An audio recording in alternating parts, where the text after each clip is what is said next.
अंग्रेजी बोली में इन सभी शब्दों का प्रयोग काफी ज्यादा किया जाता है। इन सभी शब्दों का अंग्रेजी बोलने में कैसे प्रयोग करें इस वीडियो में सीखेंगे।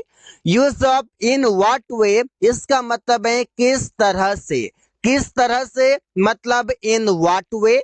इन what way plus helping verb, subject main verb plus object plus question mark है। तुम यह किस तरह से कर लेते हो, तो सेंटेंस बनेगा in what way do you do it. In what way do you do it, तुम यह किस तरह से कर लेते हो। रवि किस तरह से अंग्रेजी बोलता है। किस तरह से इसके लिए प्रयोग करते हैं इन व्हाट वे, तो सेंटेंस बनाएंगे in what way does Ravi speak English. किस तरह से रवि अंग्रेजी बोलता है। वो किस तरह से पत्र लिखता है, तो सेंटेंस बनेगा in what way does he write a letter. In what way does he write a letter, वो किस तरह से पत्र लिखता है। व्हाट व्हेन, व्हाट का मतलब होता है क्या, व्हेन का मतलब होता है कब। ये दोनों शब्दों को एक साथ मिलाकर मीनिंग होगा तो क्या या तब क्या। जैसे बोलते हैं what then plus helping verb subject main verb plus object plus question mark. अब बता गया व्हाट देन, सॉरी यहाँ पर व्हाट देन होगा। देन का मतलब होता है तब या तो बोलते हैं। तब क्या तुम चाहते हो, तो सेंटेंस बनेगा what then do you want. What then do you want, तब क्या तुम चाहते हो। रवि तब क्या खरीदेगा, तो सेंटेंस बनेगा what then will Ravi buy. What then will Ravi buy, तो रवि क्या खरीदेगा। ऐसे भी बोल सकते हैं वे लोग तब क्या कर रहे हैं, तो सेंटेंस है what then are they doing. What then are they doing, तब वे लोग क्या कर रहे हैं। तो सेंटेंसेस कई सारे बना सकते हैं। टूवर्ड्स होम, टूवर्ड्स होम का मतलब है किसकी तरफ। किसकी तरफ मतलब टूवर्ड्स होम। जिसे बोलते हैं towards whom plus helping verb subject main verb object plus question mark. तुम किसकी तरफ देख रहे हो, तो सेंटेंस बनेगा towards whom are you looking.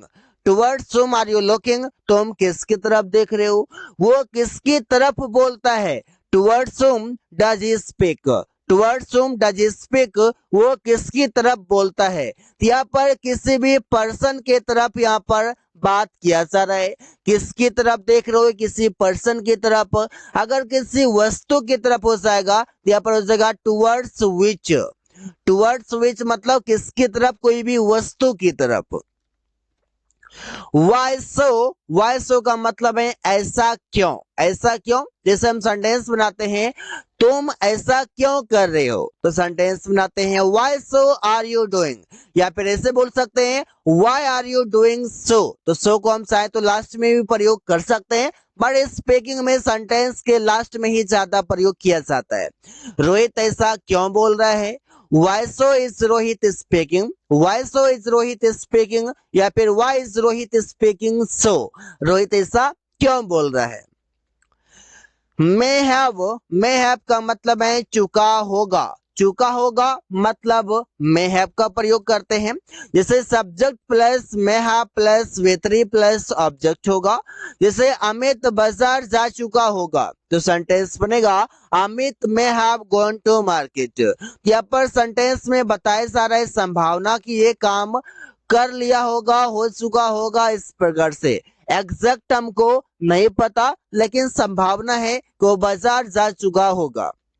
Ramesh car खरीद चुका होगा। रमेश में हैव बॉट अ कार लिखा हुआ है, यहाँ पर हम करेंगे परचेज्ड अ कार। परचेज्ड, क्योंकि कोई भी महंगी चीजों को खरीदने के लिए परचेज शब्द का यूज करते हैं। हैव बीन टू का मतलब है कभी गए हो। कभी गए हो मतलब हैव बीन टू। जैसे have plus subject plus ever plus been to plus object plus question mark. जैसे सेंटेंस है क्या तुम कभी ताजमहल गए हो, तो सेंटेंस बनेगा have you ever been to the Taj Mahal. Have you ever been to the Taj Mahal, क्या तुम कभी ताजमहल गए हो। जनरली हम लोग यहाँ पर बीन के जगह पर गॉन का प्रयोग करते। Have you ever gone to the Taj Mahal या फिर गॉन के जगह पर विजिटेड का प्रयोग करते कि have you ever visited the Taj Mahal, ऐसे प्रयोग करते। क्या वे लोग कभी लाल किला गए हैं, तो सेंटेंस बनेगा have they ever been to the Red Fort, have they ever been to the Red Fort, क्या वे लोग कभी लाल किला गए हैं।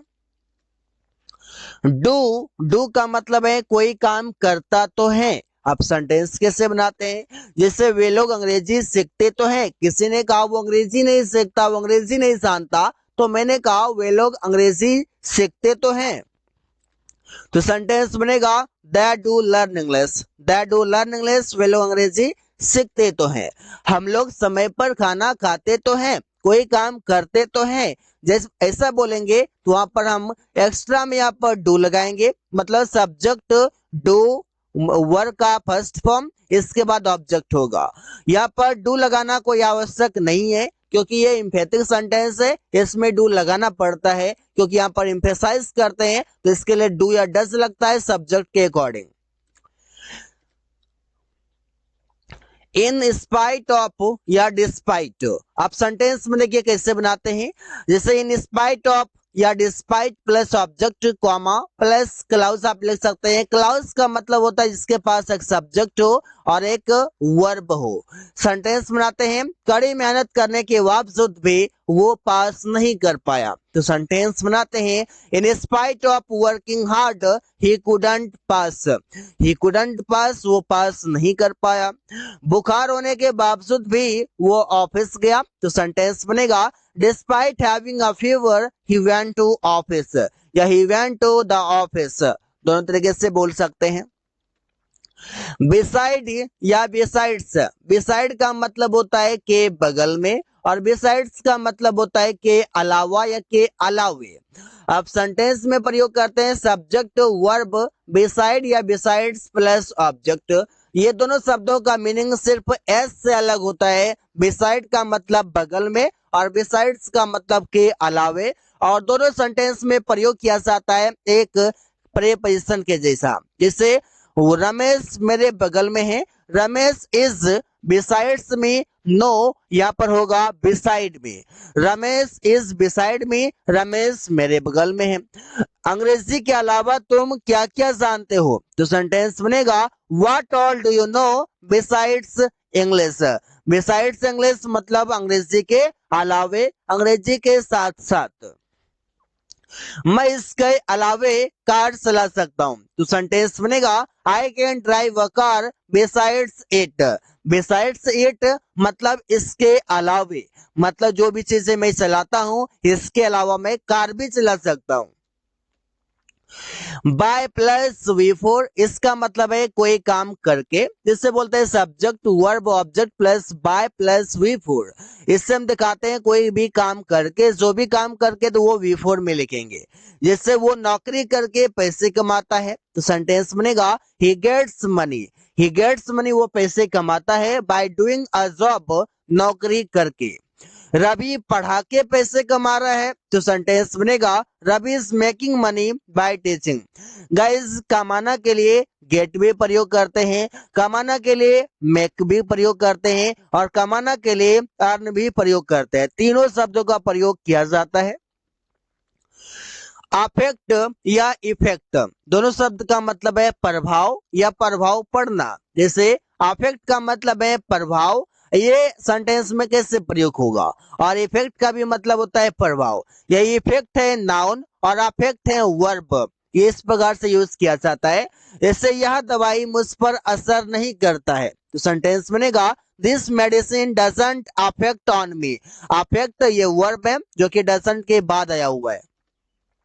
इसका प्रभाव बहुत खतरनाक है, तो सेंटेंस बनेगा इट्स इफेक्ट, इसका प्रभाव इज सो डेंजरस, बहुत खतरनाक है। हैड टू बी का मतलब होता है कोई काम किया जाना था, जैसे बोलते हैं object had to be plus verb का थर्ड फॉर्म। इसे पत्र लिखा जाना था, तो सेंटेंस बनेगा the letter had to be written, the letter had to be written, पत्र लिखा जाना था। रवि को बुलाया जाना था, Ravi had to be called, या फिर चाहे तो हम यहाँ पर इनवाइटेड का भी प्रयोग कर सकते हैं, Ravi had to be invited. Use to be का मतलब है हुआ करता था, कोई भी पोस्ट पर हुआ करता था या फिर किसी भी प्लेस पर हुआ करता था। अब सेंटेंस है subject use to be plus object. Akash एक शिक्षक हुआ करता था, तो सेंटेंस बनेगा Akash use to be a teacher. तुम ईमानदार आदमी हुआ करता था, you use to be an honest man. Periya एक नर्स हुआ करते थे, तो सेंटेंस बनेगा Periya used to be a nurse, Periya used to be a nurse, Periya एक नर्स हुआ करते थे। तुम ईमानदार हुआ करता था, you used to be an honest man. Having plus वे3, इसका मतलब है कोई भी काम करके या कोई काम करने पर, जैसे सेंटेंस में प्रयोग करेंगे वो खाना खाकर बाजार गया। He went to market having eaten food, यहाँ पर ऐसे बोल देंगे having eaten food, खाना खाकर। रमेश अपना काम पूरा करके सो गया, तो सेंटेंस बनेगा Ramesh slept having finished his work, having finished his work, अपना काम पूरा करके। So guys, thanks for watching, that's all for today.